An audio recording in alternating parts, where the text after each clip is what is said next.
Hello everyone. तो CHSL का exam आप लोगों का फाइनली ओवर हो चुका है। सारे एग्ज़ाम आपके समाप्त हो चुके हैं। आज का जो लास्ट का फोर्थ शिफ्ट बचा था उसको हम यहाँ पर डिस्कस कर लेंगे और आपके एग्ज़ाम समाप्त हैं। इसके बाद ऑलमोस्ट ये समझिए कि 90 डेज़ का टाइम मिलेगा आपका सीजीएल के लिए और एमटीएस के लिए। तो उसके लिए मैं सोच रहा हूँ कि पीवाईक्यू सीरीज़ शुरू कर दूंगा, एमटीएस का भी और साथ में सीजीएल का भी। तो यहाँ पर देख लेते हैं कि आज लास्ट के दिन में किस तरह से क्वेश्चन पूछे गए थे और कौन कौन से क्वेश्चन आए हुए थे। तो पहला जो क्वेश्चन पूछा गया था आसान ही क्वेश्चन था, बाकी जिनका एग्ज़ाम था वो लोग और कंफर्म कर देंगे कौन कौन से क्वेश्चन थे। कि 2011 वर्ल्ड कप का जो है आपसे कप्तान पूछा गया था। 2011 वर्ल्ड कप की बात करें तो एमएस धोनी जो थे इसके कप्तान रहे हुए थे और इंडिया जो है इसका विनर रहा हुआ था। इंडिया सेकेंड टाइम विनर हुआ था जाकर के। और रनर अप की मैं बात करूं तो रनर अप रहा हुआ था श्रीलंका और इसकी जो मेज़बानी थी होस्ट किया हुआ था श्रीलंका ने, बांग्लादेश ने, इंडिया ने, तीनों ने कंबाइंड होस्ट किया हुआ था इसको। और इससे पहले जो जीता हुआ था इंडिया ने वर्ल्ड कप वो 1983 में जीता हुआ था। यहाँ पर वेस्ट इंडीज़ को हराया हुआ था और इस टाइम पर कैप्टन की बात करूँ तो कपिल देव थे और एमएस धोनी का ये पूछा गया था। और अभी आपका 2023 वाला जो वर्ल्ड कप हुआ है इसको पूरी तरह से इंडिया ने होस्ट किया है और जो है इसका विनर रहा हुआ है ऑस्ट्रेलिया और जो रनर अप रहा हुआ था वो आपको पता ही है कि इंडिया रहा हुआ था। नेक्स्ट है कि सबसे अधिक साक्षरता किस केंद्र शासित प्रदेश की है। यहाँ पर आपसे यूटी पूछ लिया गया था। लक्षद्वीप इसका राइट आंसर था। और अगर सबसे कम की बात करें तो दादर नगर हवेली जो है वो सबसे कम साक्षरता वाला आपका यूटी है। स्टेट की बात आती है तो स्टेट में केरल सबसे ज़्यादा लिटरेसी रेट हाई हो जाता है और सबसे कम की बात आती है तो बिहार सबसे कम साक्षर हो जाता है। साक्षरता की बात करें तो 7 वर्ष के से जो अधिक उम्र के बच्चे हैं उन पर इसकी गणना करी जाती है। नेक्स्ट आगे अपना देखते हैं। नेक्स्ट यहाँ पर जो आपका ध्रुव स्टार दिया जाता है यानी कि ध्रुव तारा है उसकी यहाँ पर पूछी गई थी कि लोकेशन जो है वो कौन सी होती है। तो उत्तर दिशा इसका राइट आंसर हो जाएगा यानी कि जो नॉर्थ होता है, नॉर्थ में हमारा ध्रुव स्टार जो होता है दिखाई देता है। तो नॉर्थ का यहाँ पर रिलेटेड आपका पूछा गया था कि ध्रुव जो तारा है वो किस आपके लोकेशन में दिखाई देता है।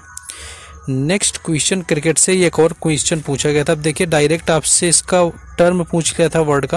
यह क्वेश्चन इस तरह से था कि क्रिकेट में बैट्समैन के सिर से जो ऊपर से गेंद चली जाती है जब बॉलर फेंक रहा होता है तो उसको क्या बोलते हैं, तो वो आपकी बाउंसर कहलाती है। और या फिर इस तरह से आपका पूछ लिया हो कि बाउंसर जो वर्ड है वो किस खेल से रिलेटेड है, टर्म पूछा हो तो क्रिकेट से उसका रिलेशन हो जाएगा। बाउंसर जो होती है वो बैट्समैन के हेड के ऊपर से क्रॉस हो जाती है तो वो जो होती है बाउंसर कहलाती है।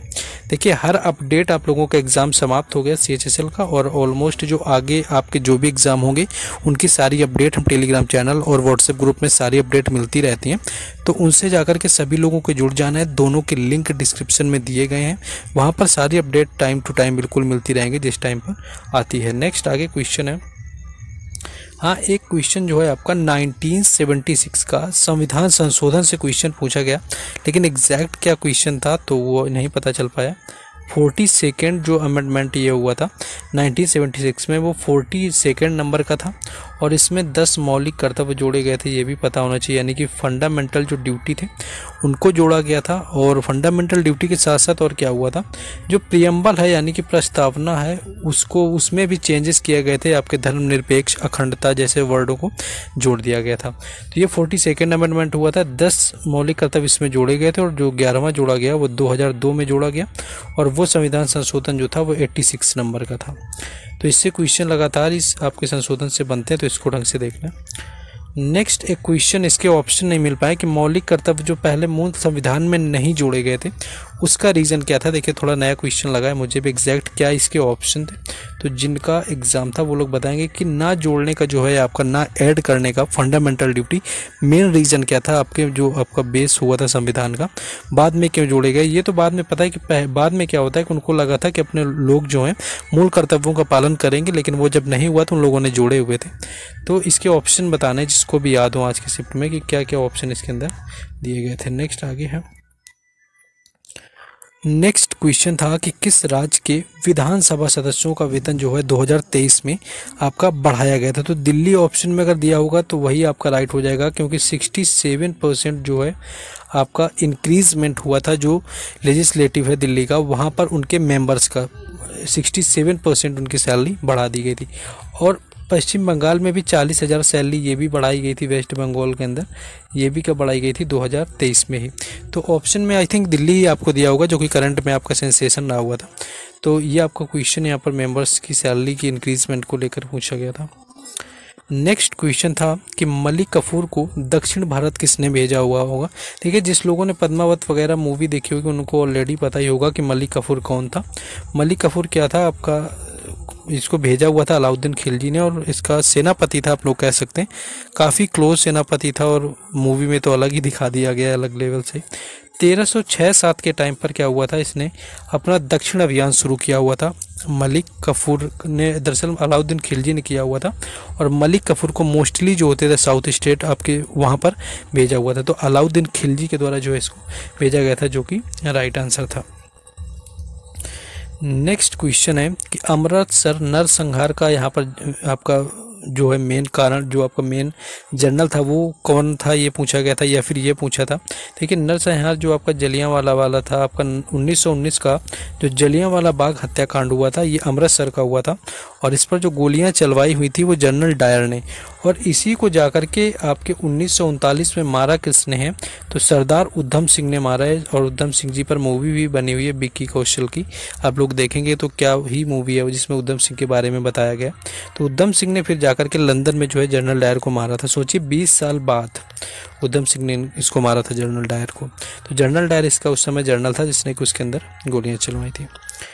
नेक्स्ट एक क्वेश्चन था कि सबसे अधिक बौद्ध जनसंख्या किस राज्य में है, तो महाराष्ट्र यहाँ पर राइट आंसर था, जिसके अंदर सबसे ज़्यादा बौद्ध पॉपुलेशन पाई जाती है। यानी कि ओवरऑल बौद्ध की पॉपुलेशन है ही कम पूरे ओवरऑल इंडिया में, लेकिन फिर भी अगर सबसे हाईएस्ट देखा जाए किसी स्टेट में मिलेगी तो वो महाराष्ट्र में मिलती है बौद्ध पॉपुलेशन।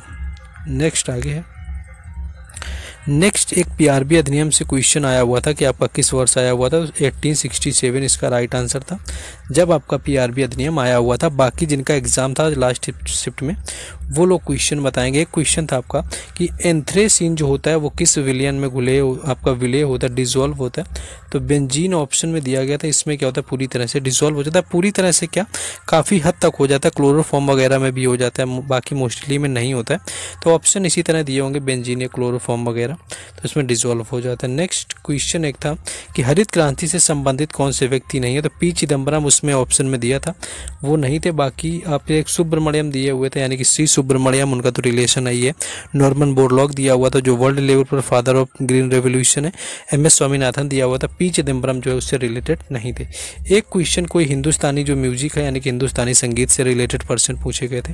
तो ये था लास्ट शिफ्ट का एनालिसिस, जो कि ऑलमोस्ट यहाँ पर आपका समाप्त हो गया। आज से सारे CSSL एग्जाम समाप्त हो गए।